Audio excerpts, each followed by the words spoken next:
Hello everyone. आज का हमारा टॉपिक है that is the phase diagram of water system. आज हम डिस्कस करेंगे कि फेज डायग्राम क्या होता है और आज हम हमारे पास है वाटर सिस्टम जिसको हम डिटेल में पढ़ेंगे। ये डायग्राम देख के it is look like very complicated but ये बहुत इजी है समझने के लिए। तो सबसे पहले हम समझते हैं कि फेज डायग्राम या फेज से क्या मतलब है। तो हमें पता है कि वाटर तीन फेज में एग्जिस्ट करता है। So we have a water molecule that can be in solid form, अगर वो आइस के फॉर्म के अंदर है, या वो that can be in liquid form. ये भी हमारे को सभी को पता है कि वो लिक्विड फॉर्म के अंदर होता है। और अगर हम उसको बॉईल करें या उसको हीट करें that can be converted into gaseous form या वेपर फॉर्म।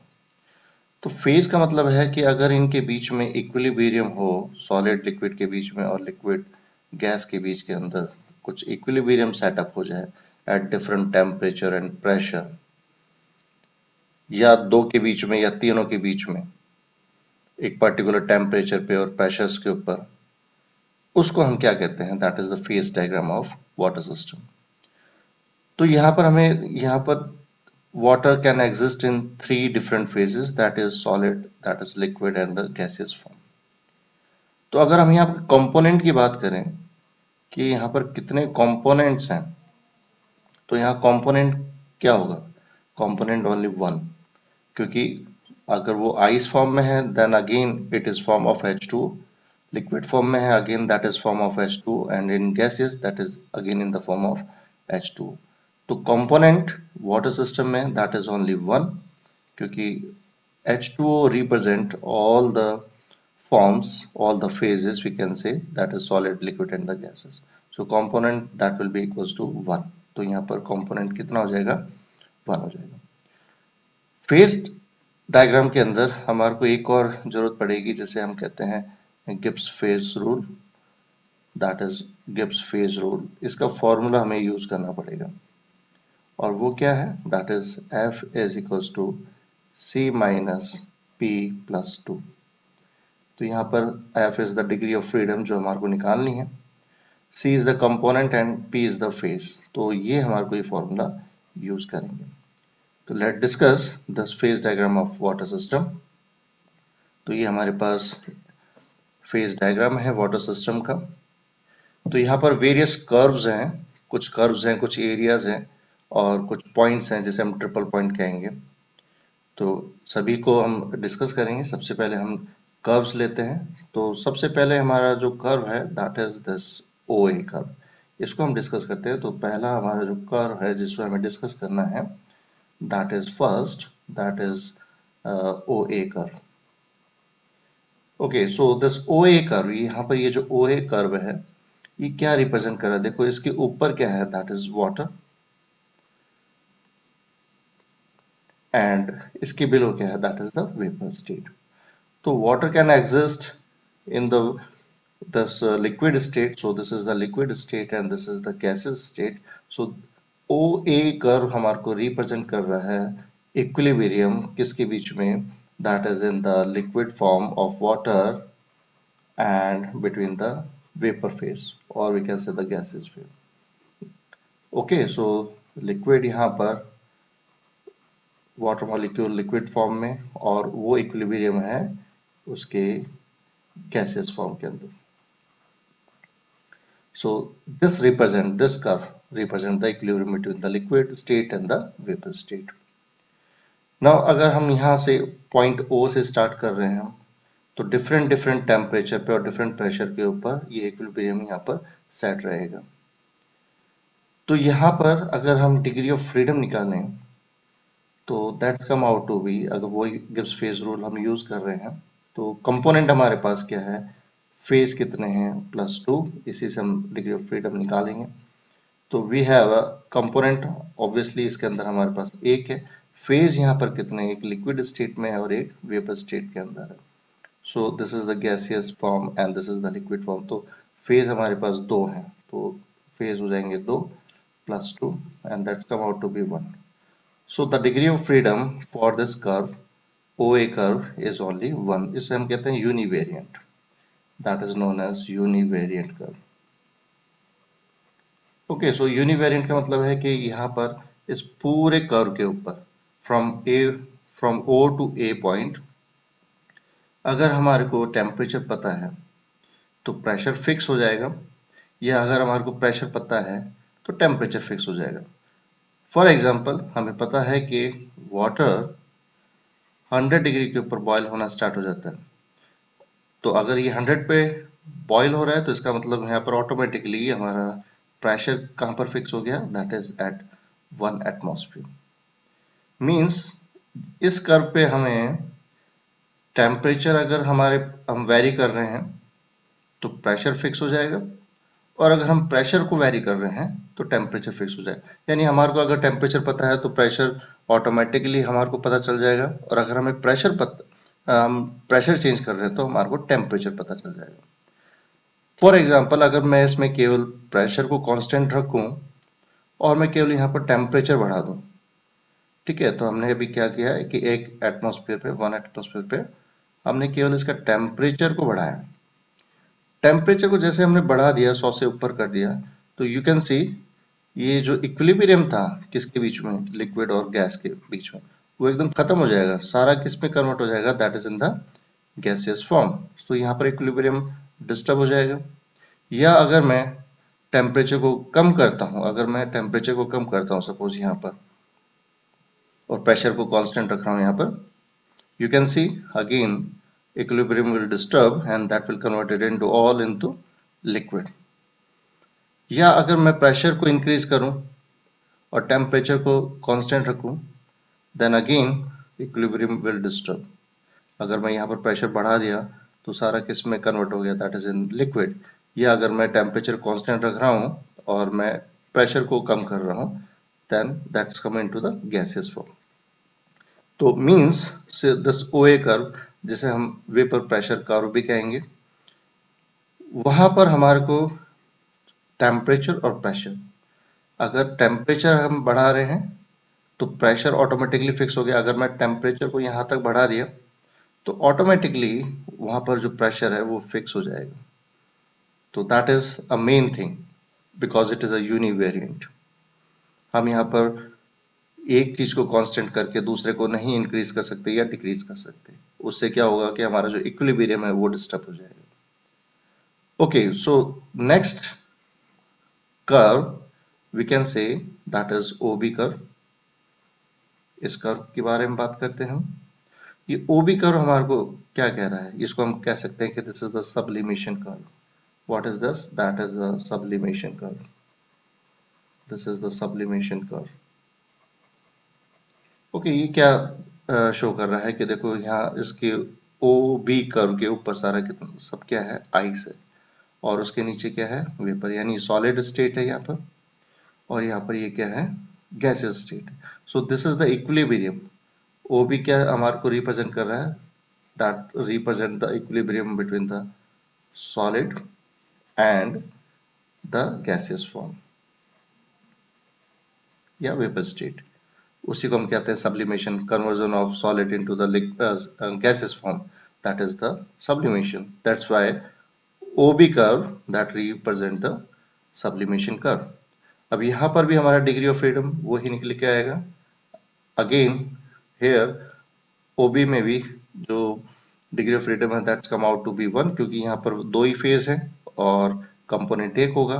तो this OB curve is also a univariant, so this is also a univariant या monovariant we can say, so it is also a univariant।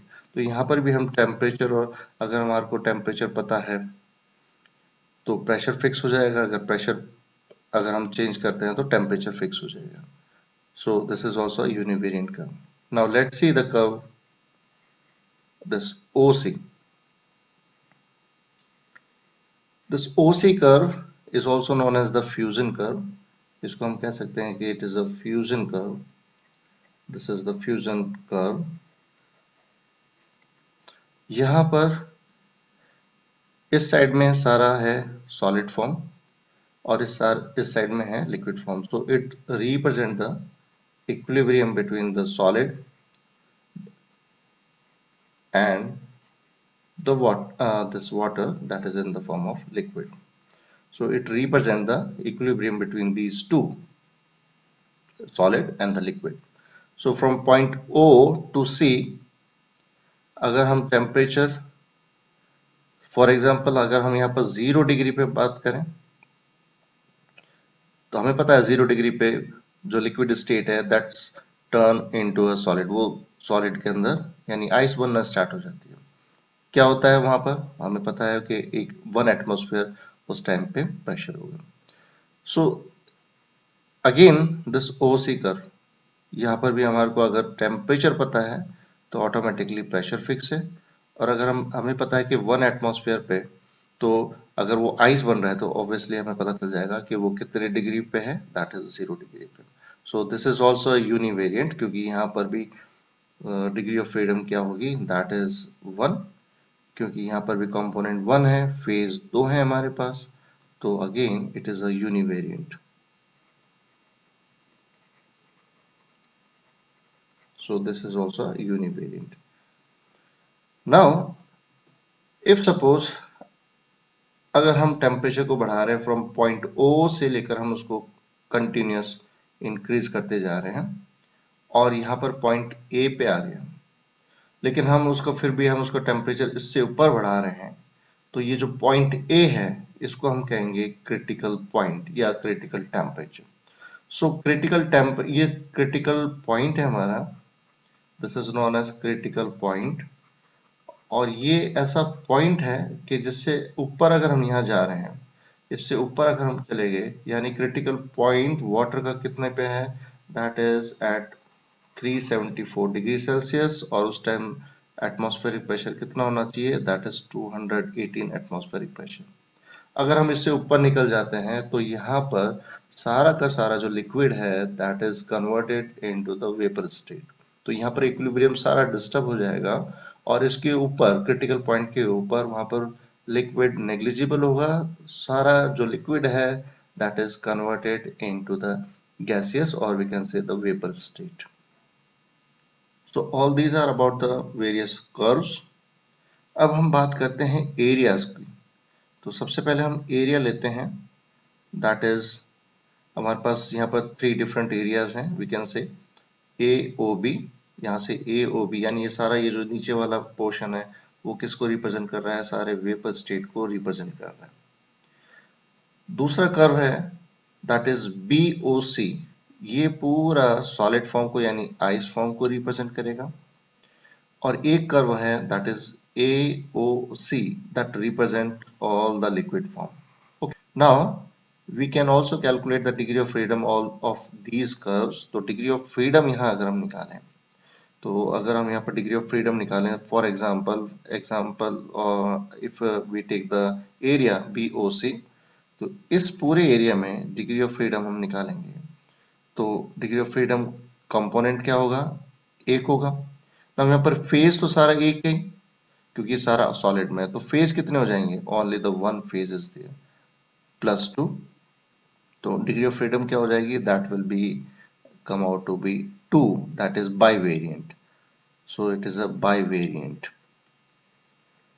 so degree of freedom for the area BOC that is bivariant। same case AOC के अंदर भी हो जाएगा, क्योंकि यहाँ पर degree of freedom क्या निकल के आएगी, एग्जांपल यहाँ पर इस फॉर्मूला को अगर हम यहाँ रखेंगे तो सेम हमारा जो डिग्री ऑफ फ्रीडम है that is again come out to be 2, क्योंकि कंपोनेंट 1 फेज पूरा एक लिक्विड है, तो it is also bivariant. Same case यहाँ पर हो जाएगा, तो यहाँ पर भी डिग्री ऑफ फ्रीडम कितनी आएगी, दैट इज अगेन 2। तो ये जितने भी एरियाज हैं वो सारे क्या है, बाइवेरिएंट है। बाइवेरिएंट का यहाँ क्या मतलब है कि सपोज अगर मैं इस पर्टिकुलर या इस वेपर स्टेट में अगर मैं यहाँ पर लूँ, तो अगर मैं इस पॉइंट की बात कर रहा हूँ, सपोज मैं ये एक पॉइंट ले लेता हूँ यहाँ पर, सपोज मैं if I am talking about this point, okay, तो ये एक ऐसा पॉइंट है, तो यहाँ पर कुछ टेम्परेचर होगा, यहाँ पर कुछ टेम्परेचर होगा और कुछ प्रेशर होगा। अगर मैं यहाँ पर टेम्परेचर को बढ़ा रहा हूँ या मैं प्रेशर को भी बढ़ा रहा हूँ, तो मुझे यहाँ पर दोनों की वैल्यूज पता होनी चाहिए। क्योंकि यहाँ पर फिक्स नहीं होगा कि अगर यहाँ पर टेम्परेचर ही है तो प्रेशर ही है, क्योंकि अगर प्रेशर मैं यहाँ पर इतना भी कर रहा हूँ और टेम्परेचर यहाँ पर है, तब भी वो सारा किस फॉर्म के अंदर होगा, वो गैसेस फॉर्म के अंदर या लिक्विड फॉर्म में होगा।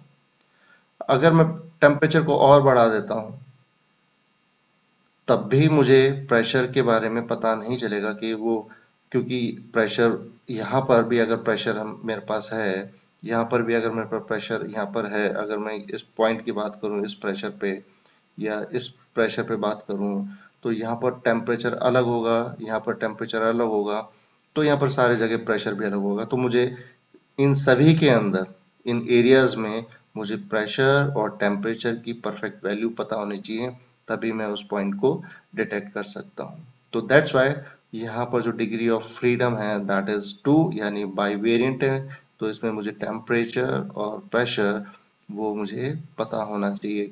यहाँ पर ऐसा नहीं है कि जैसे कर्व्स में था कि अगर मुझे टेम्परेचर पता है तो प्रेशर फिक्स हो जाएगा, अगर प्रेशर पता है तो टेम्परेचर फिक्स होगा। तो यहाँ पर किसी भी एरियाज में ये सब चीजें फिक्स नहीं है, वहां पर दोनों चीजें हमारे को पता होना चाहिए। That's why the degree of freedom is F2, that is बाईवेरिएंट।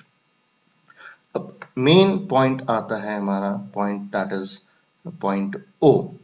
उससे चलने से पहले हमारे पास एक और स्लोप है, या we can say one another curve जिसे हम कहेंगे ओ ए डैश कर्व। तो इस that is very important curve. तो इस कर्व को यहाँ हम लिख लेते हैं, that is curve number 4, that is OA dash curve.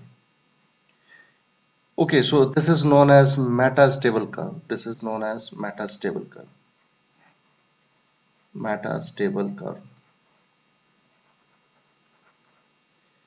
Okay, ये metastable curve क्या है? इसे हम कहते हैं this is the metastable curve, जिसे pressure curve for super cooled water भी कहते हैं। Means अगर हम इस पॉइंट से O से हम स्टार्ट कर रहे हैं, हम प्रेशर को कम करना और टेम्परेचर को धीरे धीरे हम उसको कम करते जा रहे हैं। ओके, इस पॉइंट पे आ गए और उसके बाद भी केयरफुली हम इस टेम्परेचर को और कम करते जा रहे हैं, धीरे धीरे हम उसको और कम करते जा रहे हैं। इस स्टेट में उसको लेके आ रहे हैं कि वो आइस में कन्वर्ट नहीं हो, यानी हम उसको सुपर कूल कर रहे हैं। ओ से हम चले, सॉरी ए से हम चले ओ तक आए और उसके बाद भी हम उसको केयरफुली उस वाटर को कूल करते चले जा रहे हैं अप टू दिस पॉइंट। और यहाँ पर जो लिक्विड है वो as it is liquid form में ही है, that does not converted into ice form, यानी सॉलिड फॉर्म में चेंज नहीं हुआ है। इसे हम कहते हैं super cold liquid. This is known as super cooled liquid. Means हम 0 पॉइंट्स, हमें पता है कि 0 टेम्परेचर पे लिक्विड आइस में कन्वर्ट हो जाता है, लेकिन हम उस 0 से भी नीचे चले गए हैं और अभी भी वो सारा लिक्विड फॉर्म के अंदर ही है। उसे हम कहते हैं super cooled liquid. So this curve that is O A dash curve is known as metastable curve, vapour pressure curve for super cooled water. So this is the equilibrium, इसे हम कहते हैं metastable equilibrium between liquid water. Okay, so liquid water and the vapor phase. So यहाँ पर अब हम मान के चलेंगे कि यहाँ पर ये सारा लिक्विड फॉर्म के अंदर है और वो इक्विलिब्रियम है किसके बीच में, that is H2O liquid and that is in equilibrium between this vapor state or we can say the gaseous form. इसे हम कहते हैं सुपर कूल्ड लिक्विड। लेकिन ये जब पॉसिबल है जब हम उसको बहुत स्लोली उसको सुपर कूल कर रहे हैं। जैसे ही हमने पूरा सिस्टम को अगर हिला दिया, उसको डिस्टर्ब कर दिया या उसमें से कोई भी एक छोटा सा आइस का क्रिस्टल डाल दिया, एकदम वो सारा लिक्विड किस में कन्वर्ट हो जाएगा, that will converted into ice form. तो यहाँ पर उसको बहुत ही सावधानी से, बहुत ही स्लोली अगर हम लिक्विड को उसके फ्रीजिंग पॉइंट से भी नीचे अगर हम ला रहे हैं उसको, तो उसे हम कहते हैं सुपर कूल्ड लिक्विड। लेकिन अगर हमने जैसे ही इसको डिस्टर्ब किया पूरे सिस्टम को, जैसे हमने अगर जिसमें ये सुपर कूल कर रहे हैं उसको हमने जरा सा उसको छेड़ा, उसको डिस्टर्ब किया, तो ये एकदम किसमें कन्वर्ट हो जाएगा, that is converted into ice. So this is an important thing, that is metastable curve. जो स्टार्ट होता है from point O to A dash. अब सबसे important part that is this point O, इसे हम कहते हैं triple point. This is known as triple point. यहाँ इसको हम कहेंगे that is triple point. So देखो यहाँ पर ट्रिपल पॉइंट क्या बता रहा है, ये एक ऐसा पॉइंट है जहां हमारे पास तीन फेजेस हैं। ओके, तो यहाँ देखो, यहाँ पर ऊपर है लिक्विड, इससे नीचे है वेपर स्टेट यानी गैसियस फॉर्म, और इधर क्या है, सॉलिड फॉर्म। सो ट्रिपल पॉइंट यहाँ पर तीन फेजेस आके मिलती हैं। ओके, तो तीन फेजेस यहाँ पर आके मिल रही हैं। तो ये एक ऐसा पॉइंट है, अगर हम वाटर सिस्टम की बात कर रहे हैं तो ये एक ऐसा पॉइंट है जहां पर temperature is fixed and the pressure is fixed. यहाँ पर टेम्परेचर क्या है, दैट इज 0.098 यानी जीरो से थोड़ा सा ज्यादा, और उस टाइम एटमॉस्फेरिक प्रेशर कितना होना चाहिए, दैट इज 4.5 mm। ये ऐसा पॉइंट जहां वाटर तीनों स्टेट के अंदर, तीनों फेज के अंदर, तो इसके अंदर इसको अगर हम ट्रिपल पॉइंट, यहाँ पर ट्रिपल पॉइंट को डिस्कस करें, ट्रिपल पॉइंट, तो यहाँ temperature and the pressure both are fix. वहां फिक्स क्यों है, क्योंकि देखो यहाँ अगर हम डिग्री ऑफ फ्रीडम निकालेंगे तो कंपोनेंट तो एक ही है, लेकिन यहाँ फेज कितने हैं, there are three phases, liquid भी है, सॉलिड भी है और वेपर भी है। So we have a three different phases and plus two, and that's come out to be a zero. तो यहाँ पर क्या आएगा answer, that is zero. Means यहाँ पर कोई भी डिग्री ऑफ फ्रीडम नहीं है। So it is a point where there is a 0 degree of freedom, जिसे हम कहते हैं invariant, that is known as invariant, that is known as invariant or non-variant, non-variant। तो यहाँ पर ना तो हम टेम्परेचर को छेड़ सकते हैं, ना हम प्रेशर को चेंज कर सकते हैं, क्योंकि अगर सपोज मैं टेम्परेचर को जरा सा भी बढ़ाता हूँ, अगर मैं टेम्परेचर को थोड़ा सा भी बढ़ाता हूँ, अगर प्रेशर को मैं कांस्टेंट रख रहा हूँ, टेम्परेचर को बढ़ा रहा हूँ, तो यहाँ पर देखो एकदम उसका इक्विलिब्रियम है वो डिस्टर्ब हो जाएगा। अभी यहाँ पर केवल दो, उसके अंदर दो फेज के अंदर वो रह जाएगा। ओके, अगर वो यहाँ पर दो फेज में हो जाएगा, वो इसमें लिक्विड में नहीं रहेगा, that is in the solid and in the vapour state. अगर मैं टेम्परेचर को फिक्स रखता हूँ और मैं अगर प्रेशर बढ़ा रहा हूँ यहाँ पर, तो यू अगेन सी कि अगर जैसे यहाँ पर आया तो there is equilibrium between the this solid and this liquid. So जैसे ही मैं इस टेम्परेचर को या मैं प्रेशर को, दैट इज 4.58 या टेम्परेचर 0.098, जरा सा भी इससे मूव करता हूँ या चेंज करता हूँ, तो यहाँ पर जो इक्विलिब्रियम है तीनों फेजेस में वो खत्म हो जाएगा। तो दैट्स वाई यहाँ पर इसे हम कहते हैं इनवेरिएंट या non variant. So this is the triple point where we can't change the temperature as well as the pressure. यहाँ पर दोनों चीजें फिक्स होंगी, and that is known as the triple point, जहाँ पर degree of freedom that will be zero, जिसे हम invariant या नॉन वेरिएंट कहते हैं। So this is all about the phase diagram of water system. I hope you understand all the things, all the curves and all the areas and the triple point